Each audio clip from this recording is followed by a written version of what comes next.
And then any kind of areas of suspected malignancy, you don't want to do anything that's going to increase blood flow to that area, because it's going to potentially mean that, you know, the blood's flowing through that area, and now maybe you're going to have increased risk of seeding that tumor somewhere else in the body. How are we going to do heat therapy? Best way I find to do it is with a wet towel. So, you know, I'll take a towel, run it under warm water. The water should be hot enough that you can feel the heat on your skin, but not so hot that you couldn't leave it sit on your skin for a couple of minutes and that it would feel uncomfortable to you. So that's usually somewhere in around the 30 degrees Celsius range. You know, gel packs, again, there are certain gel packs that you can buy commercially that you can heat in the microwave. You just want to make sure that they don't have hot spots in them. And I'm going to give the caution to avoid using heating pads. They're just a really hard way to control the heat. You want to make sure that it's kind of more of a moist heat that's going to be better. And you can also alternate your heat with ice. So after you've done a hot treatment, you've done whatever rehab sort of stretching or massage you want to do, you can now follow up with ice on that again to sort of get that inflammation back under control. Laser. Okay, here's the first prize. Okay, who knows what the acronym for laser is? We all say laser like it's the name, but it's actually an acronym for something. Close. I'll give you the first letter. It's light, amplified, close, stimulated, close. Oh, that's so close. Emission of by radiation. Okay, so what is light therapy? So when we talk about laser, what we're basically doing is we're using light and the energy from light to create a change in the tissues, at the level of the tissues. And all tissues absorb different spectrums of light at a different level, and not all light is created equally. So there's different wavelengths of light and different colors, basically. So we say skin will absorb a red light, whereas bone needs a green light wavelength, and cell membranes need infrared light. So we use our lasers to target different tissues, and we know based on the power of our laser how much energy we have to deposit to that cell in order to have a positive benefit from it. So in human medicine, there's not a lot of use in lasers in rehab. They more tend to use ultrasound. And if you've all been through physical therapy, you've all had the really nice little ultrasound. They put the gel on you and they roll around on your skin. In dogs, because they're haired, ultrasound doesn't always work unless we're clipping the hair on a regular basis. And most owners are not going to want you clipping their dog every week when you see them for rehab. So we use a lot more laser in veterinary medicine to achieve kind of the same effects. There are different classes of lasers. So the regular pointer that you use in presentations is like a class 1 laser. You can aim it at your eye and it's not going to cause any problem. Class 2 laser has a little bit more power, and as long as you did it really quick, you'd be okay. And then there are class 3A and B lasers, which are sort of up to 5 milliwatts or greater than 5 milliwatts, and they're going to have much more power, and those are now dangerous to your eye. And then we have class 4 lasers, which are like the surgical lasers. So they're a hot laser used for cutting. So, you know, CO2 lasers and argon lasers, those sorts of things. So for rehab, we're primarily looking at the class 3 lasers, the 3A and B. And we're going to use those lasers to treat pretty much everything that has an itis, or has a long-term kind of scarring effect, pain, muscle spasms. We can use them on hematomas to help break up that hematoma and to increase circulation. And just this picture here, again, this is a dog that's had some knee surgery, and we're basically applying the laser to the area of the tissue. And the laser basically is going to be measured in centimeters squared. We look to deliver joules of energy, and we calculate that based on the wattage of the laser and time. So 1 joule equals 1 watt times 1 second. So based on whatever laser you have, you can figure out how much energy you need to deliver to the tissue. And in early injuries, we're going to deliver maybe 2 or 3 joules of energy per centimeter squared. In a really chronic injury, we're maybe going to need to do 8 joules per centimeter squared. So time is going to depend largely on what kind of injury we're treating. The contraindications of a laser, again, we're not going to use these over any kind of site of cancer because of the positive metabolic effects that lasers have. We don't want to put it on the eye or any kind of photosensitive area. Any kind of thyroid or endocrine tissue we're going to stay away from. And then sites of active hemorrhage, lasers are going to increase blood flow. So we don't want to increase the blood flow if something's already bleeding. And then nerves, we don't want to go over any kind of nerves as well, because that, again, is going to create some pain for the patient. And what does a laser what does the laser basically affect at the level of the tissue? So it's going to increase collagen synthesis. We're going to stimulate fibroblast productions. It increases local immunity by stimulating lymphocytes to come into that area. It increases the ATP, which is the energy that's produced at the level of the mitochondria and the cellular membrane.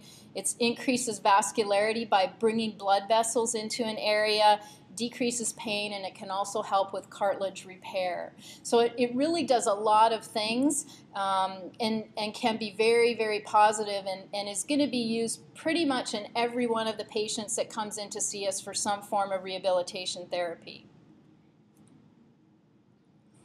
Next modality is neuromuscular electrical stimulation. So this is basically using electrical current to stimulate muscle contraction. And we use this primarily when we're trying to rebuild muscle. So any kind of patient that has a muscle atrophy due to a neurologic condition or disuse atrophy from injury or surgery, or even in some of our patients where we're trying to build muscle strength for endurance or training, something like that. So basically what we can use this modality for is anytime we have joint effusion, muscle atrophy, circulatory abnormalities, tendon and bone healing. It also helps with pain relief and just to stimulate normal muscle contractions after surgery or trauma. Okay, we don't use this when there's active infection or inflammation in a site. If you have skin disorders, and because this is an electrical device, you don't want to use it if you have a patient with a seizure disorder or over any kind of the carotid sinus or pacemakers. And again, any kind of cancer is contraindicated to use this directly over that site. And so what this picture is basically showing you is you have this little battery pack here. This is pulsed AC current, and there are a number of parameters that we'll set. So we'll set the frequency, which is again measured in hertz. We'll set a pulse duration, so this is a time that the pulse is coming out. We'll set the amplitude of the contraction, so you can basically dial this up and you visually see the muscle contracting. The more the muscle contracts, the more recruitment you're going to get of those muscle fibers underneath. If you think back to your physiology, remember we have two types of muscle fibers. Type 1 are the fast twitch fibers, which are the sprinter type fibers, and then type 2 are the slow twitch, bigger fibers, which are the ones we're going to use for more sustained, longer term use. And so what we're trying to do with muscle stim is we're trying to recruit those type 2 fibers and trying to build strength by recruiting a lot of those fibers. So we set basically the amplitude, the time, the frequency, and what we try to do is we try to pair the muscles. So this dog is getting the quads done and the hamstrings done at the same time. So you're building the whole supportive structure because muscles always work in pairs. One that contracts, one that flexes, and you want to build those equally at the same time. And this is probably one of the things that we use most in rehab therapy with pretty much every patient, because just about all of them are going to benefit from some form of muscle stimulation. This is something you can teach your clients how to use at home, and so we have some clients that if you feel like you can educate your client that they're comfortably going to be able to do this, you can rent out a unit to them so that they can do this at home. What we try to do is, a couple of treatments a week. There's no doubt that if you can do this, once a day or once every other day, you're going to get a much better effect from it. And then electromagnetic therapy is the other thing that we use a lot of in our treatment modalities. So this is using, again, electric current that comes through a magnet. And how this is thought to work is we know that injured cells have abnormal resting potentials. You have to go way back to physiology for this, but those cells are not responding normally. So what the electromagnetic therapy is thought to do is it changes the ions within those cells, and in doing that you're going to bring more oxygen, better blood flow into an area that's damaged, which is going to allow it to repair. And we use this a lot in sort of our long-term management of patients, and we're typically going to aim this not so much at the acute injuries, but the dogs that have chronic osteoarthritis, they're older, they're stiff, every joint in their body hurts. I can kind of start to relate to this over time. So what we're using this for is to look at, again, a means of a simple way to incur a better blood flow and repair of our tissues. So this is going to cause some cartilage repair just due to increased synthesis of the proteoglycans and the glycosaminoglycans in joints and cartilage. It can improve our collagen synthesis, so we use it a lot in tendon injuries and tendon repairs. It's also really good in bone healing and wound healing. And then again, just sort of that geriatric dog that's just got a lot of osteoarthritis. And how we use it, again, it's a Hertz energy, but what we're doing is we're providing about a 30-minute per day where these patients will lie on the electromagnetic therapy bed. You can order these through Response Systems. They're about $700 to buy, but basically your clients can have these at home. I usually say, you know what, just set it up in a place where the pet likes to go and lay. It's a really nice blanket. It's got these 4 big magnetic pads inside of it. You plug it into the wall, you hit the timer, and for 30 minutes your pet lays there. And what people have said to me is that, you know what, even after it's turned off, they want to go back and lay on it because it feels really good and they feel better. And the effect from 30 minutes of electromagnetic therapy is going to give you about 6 to 8 hours of pain relief. So it does really seem to make these dogs feel better. A lot of the rehab therapists that I talk to that use these say that, you know, they sit on them for a good portion of the day with their patients. And what they were noticing is that kind of that chronic low back pain was sort of gone after using these mats for a few weeks. So there's definitely some benefit to be gained. And it's, again, a real simple therapy that you can use with your patients.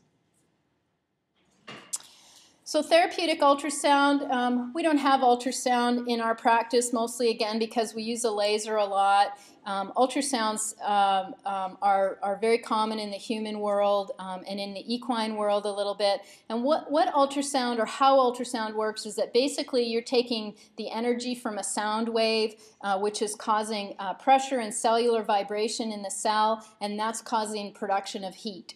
And it's that heat right at the level of the cell that's giving you the benefit. Again, you're going to vary your frequency and intensity and cycle of your treatment so that the tissues are going to have your best maximal effect. It does require the removal of hair, and we use a gel as a coupling medium to make sure that the sound wave gets to the level of tissue. And we need to do continuous movement. Ultrasound sound waves do what's called a cavitation, and there's stable cavitation in a cell and there's unstable cavitation. And it has to do with the movement of those sound waves. And this is not the same kind of ultrasound as what you see with diagnostic ultrasound when you send to the radiologist. These are different energy machines, so you've got to have that head moving all the time. Otherwise, what happens is you create this very hot environment for the cell, and you'll actually damage the cell in using it. So indications for ultrasound, again, a lot of the things we've already talked about. So, you know, joint scarring or contracture, all the itises, pain and inflammation at the level of muscles, wound healing, fracture healing, muscle strains, and joint inflammation. And same kind of contraindications again. Think about what you're doing at the level of the cells. So, any kind of neoplasia over eyes, over anything that's affecting sort of nerve and heart. And then, we don't want to do this over any kind of reproductive organ. Again, we're heating the tissues, and it's not good to do that to either uterus or testes. And then, again, over areas of analgesia or loss of circulation, we need to be really careful with this.